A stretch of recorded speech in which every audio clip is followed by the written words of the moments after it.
ये मनुष्य जीवन बहुत कीमती है, बहुत मूल्यवान है।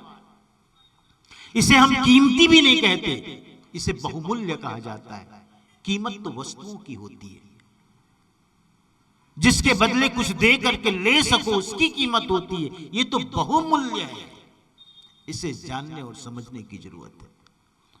इसी जीवन को पाकर के कोई अपने जीवन को गीत से भर देता है, कोई इसे गाली से भर देता है। स्वतंत्र है आप, परम स्वतंत्र, निर्णय आपका है कि जीवन पाकर के तुम गीत से भरते हो अपने जीवन को, कि गाली से भरते हो, अमृत से भरते हो, कि जहर से भर देते हो। सब आप पर निर्भर है। विचार करने की जरूरत है, हम क्या करें। इसी जीवन को पाकर के कोई इस मृण्मय में चिन्मय को जान लेता है, और कोई बस मृण्मय को ही जान करके चला जाता है।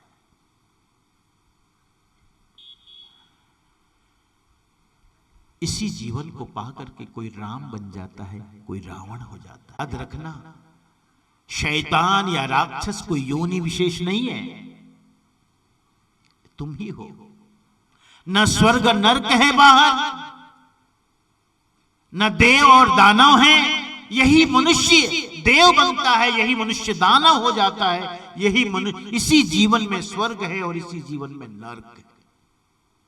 क्योंकि स्वर्ग और नरक कोई भौगोलिक स्थिति नहीं है, नरक और स्वर्ग केवल मानसिक स्थिति है। और इसी मनुष्य जीवन की विशेषता यही है कि इसमें बोध की संभावना है, समझ, बोध। मैं एक कथा सुनाया करता हूं अक्सर, आज कह दूं कि एक संत के पास एक बादशाह गया, राजा गया, यह पूछने के लिए कि स्वर्ग क्या है और नरक क्या है। चूंकि राजा था, राजा का ठाट बाट था, नौकर चाकर, और जितने भी उनके दरबारी मंत्री आदि, गया था संत के पास। जाकर के कहता है, मैं बड़ा नाम सुना है आपने, आपका, मैंने सुना है कि आपके भीतर का दिया जल गया है। मैंने सुना है कि आप ही मुझे बता सकते हो जो मेरे अंदर की शंका है, मेरे अंदर का जो प्रश्न है, उसका समाधान आप कर सकते हो, इसलिए मैं आपके पास आया। संत ने कहा, बहुत दरबारीपन दिखाने की जरूरत नहीं है, बहुत औपचारिकता दिखाने की जरूरत नहीं है, सीधी सीधी बात कहो, क्या कहना है, क्या पूछना है। राजा थोड़ा, चूंकि राजा है, सम्राट है, तो राजा के पास तो अहंकार होता ही राजा होने का, और उसे कोई इस तरह कह दे, थोड़ा अपमानित महसूस तो किया। लेकिन अंत में उसने कहा कि देखो, मैं आपसे पूछने आया हूं कि स्वर्ग क्या है और नरक क्या है, यही जानना चाहता हूं। उस संत ने सोचा, इसे कैसे समझाऊं, एक युक्ति सोची, एक युक्ति निकाली।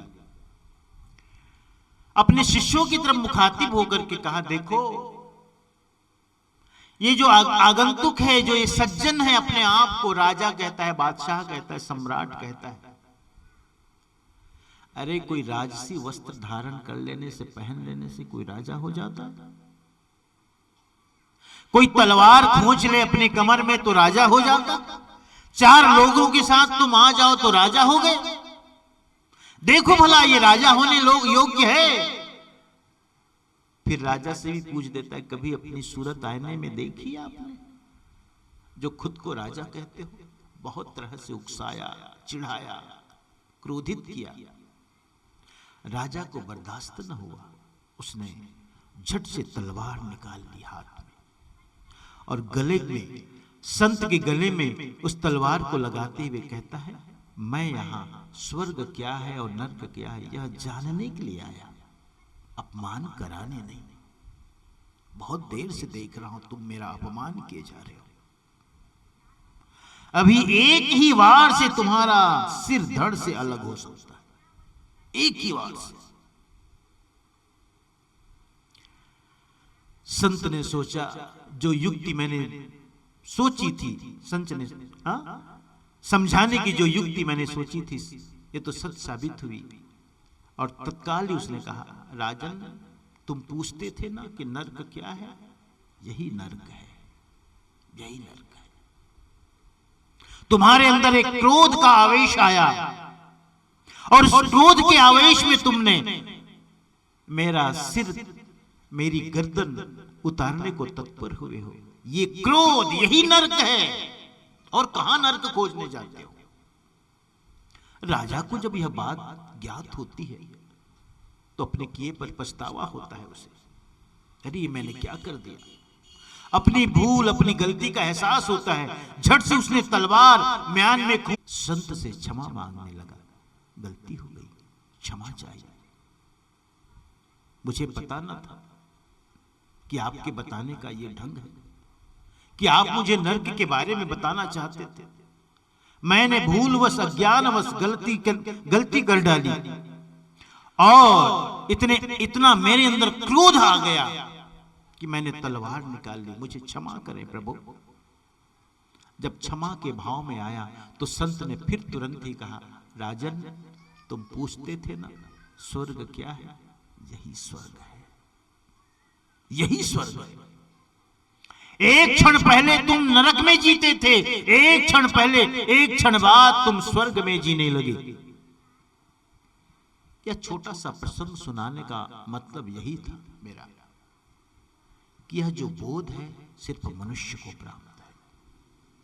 ये पशु नहीं समझ सकता, पक्षी नहीं जान सकता, ये सिर्फ मनुष्य की विशेषता है।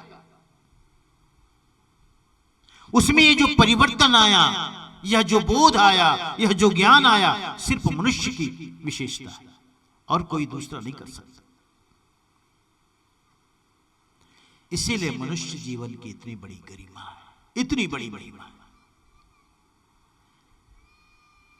और इस महिमा को आप जाने और जीवन को